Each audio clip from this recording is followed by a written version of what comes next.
यह आदमी पागल है। वह हर दिन केवल एक ही काम करता है, वह है पहाड़ों को तोड़ना।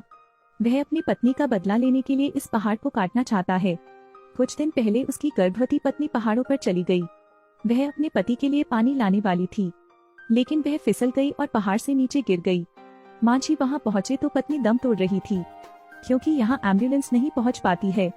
मांझी उसे अपने दोस्त के साथ अस्पताल ले जाता है, लेकिन पहुंचने के बाद अधिक खून बह जाने के कारण उनकी पत्नी का निधन हो गया। वे केवल बच्चे को पकड़ सकते हैं। मांझी चौंक गए। वह बहुत दुखी हुआ और पहाड़ पर चढ़ गया। उसने अपनी पत्नी की मौत के लिए पहाड़ को जिम्मेदार ठहराया। उसने अपना सारा क्रोध पर्वत पर उतार दिया। उन्होंने उस पर पत्थर फेंके। एक पत्थर था जो पहाड़ से टकराया और आग की लपटों में फट गया। बड़ी आग ने तुरंत पूरे पहाड़ को अपनी चपेट में ले लिया, लेकिन इससे भी गुस्सा शांत नहीं हुआ। इसलिए उसने बदला लेने के लिए इस पहाड़ को तोड़ दिया। वह दोबारा होने वाली इस त्रासदी से भी बचना चाहते थे। उसने आखिरी बार उसे अलविदा कहा। उसने शुरू करने के लिए एक छेनी और हथौड़े का इस्तेमाल किया। भले ही उन्हें चट्टान से छर्रे लगे, मांझी ने शिकायत नहीं की। गांव के लोग उसे पागल समझते थे। उन्होंने कहा कि जब आप इस सड़क को पूरा कर लेंगे तो हम इसे नाम देने के लिए आपके नाम का इस्तेमाल करेंगे। मांझी पहाड़ को नष्ट करना जारी रखते हैं। पलक झपकते ही 6 साल बीत गए। उनकी कई उपलब्धियां रही हैं। पहले 5 घंटे की दूरी को घटाकर अब 4 घंटे कर दिया गया है। उस दिन मांझी के पिता से और नहीं रहा गया।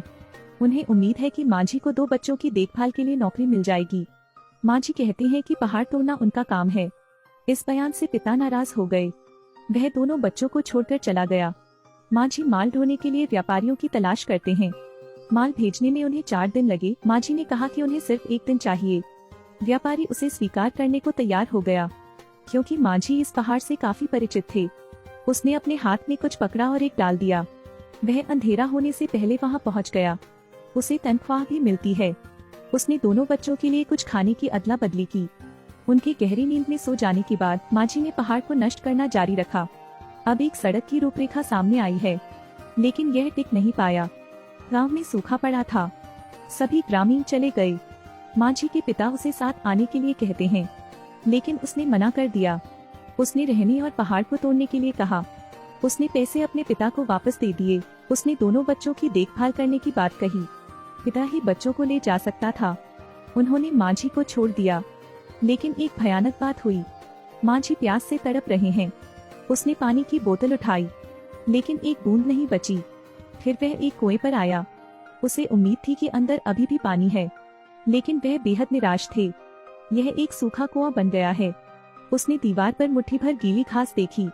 उसने चाटा, अंदर का सारा पानी चूस लिया। इस बार वह रात भर संघर्ष करता रहा। अगले दिन उसने हथौड़ा उठाया, लेकिन वह अचानक गुफा में गिर गया। उसे जमीन में दबा दिया गया। जब वह फिर उठा तो उसने पाया कि पहाड़ में पानी है। वह भीतर घुस गया। उसने पत्तों को पकड़ लिया और अपने मुंह में डाल लिया, क्योंकि उसने 6 दिन से खाना नहीं खाया है। जब वह गुफा से बाहर आया तो उसने धन्यवाद करने के लिए पर्वत को छुआ। जिस पहाड़ ने कभी उसकी पत्नी को मार डाला था, उसी पहाड़ ने आज उसकी जान बचाई है। मांझी की नफरत अभी कम नहीं हुई है, लेकिन उन्होंने पहाड़ तोड़ना नहीं छोड़ा। लेकिन लगता है उसने कुछ खोज लिया है। उसने चट्टानों के ढेर को नोचा। वह एक कोबरा था। महजी की हिलने की हिम्मत नहीं हुई, लेकिन फिर भी उसे सांप ने काट लिया।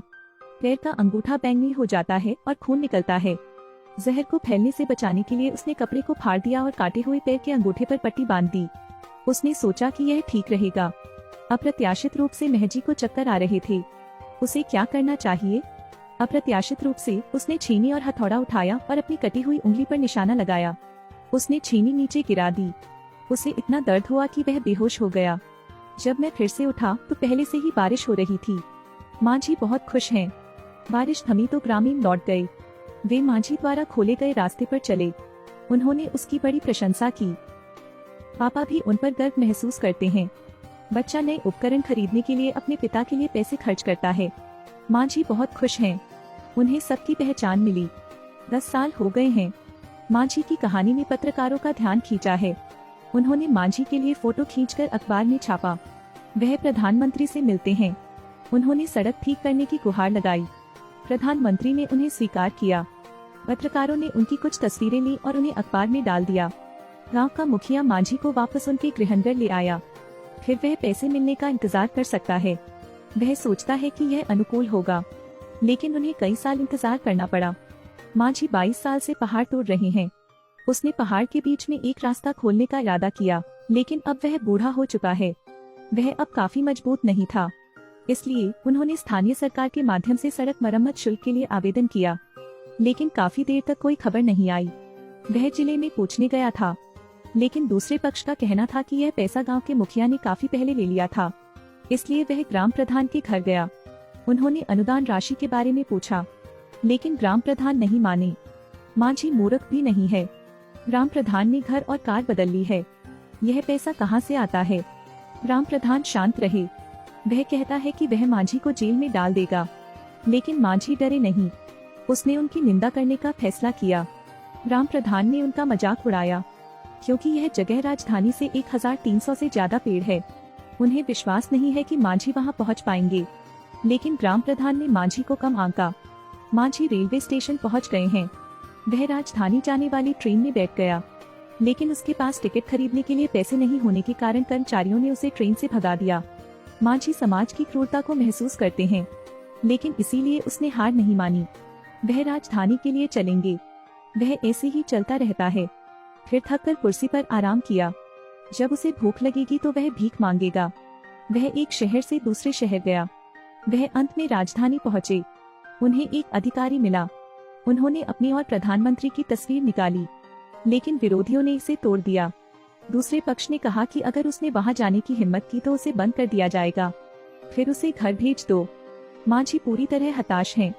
उसने खुद पर शक किया, क्या उसकी दृढ़ता गलत है? शाम को मांझी ने अपनी पत्नी को सपने में देखा। उन्होंने हार मानने के बारे में अपने विचार व्यक्त किए, लेकिन उनकी पत्नी ने उन्हें हमेशा प्रोत्साहित किया। चाहे कुछ भी हो, मैं हमेशा आपका समर्थन करूंगा। उठा, हथौड़ा उठा और पहाड़ तोड़ दे, नहीं तो मुझे अब तुम्हारी परवाह नहीं होगी। इतना कहकर पत्नी गायब हो गई। अगले दिन मांझी ने अपनी पत्नी की बातें सुनी और मार्ग प्रशस्त करना जारी रखा, लेकिन उसने गांव के लोगों को देखा। वह बहुत भावुक थे। कई वर्षों के प्रयासों को आखिरकार पहचान मिली है। वह फिर से पहाड़ को तोड़ने लगा। ग्राम प्रधान ने यहाँ पुलिस का एक जत्था भेजा। वह कहते हैं कि मांझी ने पहाड़ को नष्ट कर दिया। उन्होंने जो भी समझाया, उन्हें केवल एक थप्पड़ मिला। मांझी को जेल हुई और मौत की सजा सुनाई गई, लेकिन अगले दिन वे सब थाने के दरवाजे पर खड़े हो गए। वे मांझी को रिहा करने के लिए कहते हैं। मुखिया इस बारे में जानता है और अपने मातहतों से मांझी को रिहा करने के लिए कहता है। मांझी को इस तरह छोड़ा गया। अंतिम चट्टान को नीचे धकेलने के लिए ग्रामीण सेना में शामिल हो गए। उन्होंने पहाड़ और शहर के बीच एक सुरंग खोदी। हालांकि सुरंग केवल 110 मीटर लंबी है। जमीन के दो टुकड़ों के बीच की दूरी 55 किलोमीटर से घटाकर 15 किलोमीटर कर दी गई है। उन्होंने बहुत बड़ा योगदान दिया है। यह न्हू बोंग मूव्स द माउंटेन का भारतीय संस्करण है। यह भी एक सच्ची कहानी है। मुख्य पात्र मांझी 1982 में पहाड़ और कस्बे के बीच की सुरंग से टूट गया। 2007 में कैंसर से उनका निधन हो गया। जीवन प्रत्याशा 73 वर्ष। इस कहानी के माध्यम से चाहे आप कुछ भी करें, आपको अंत में डटे रहना चाहिए। शायद कोई चमत्कार दिखाई दे। फिल्म समाप्त होती है। अलविदा।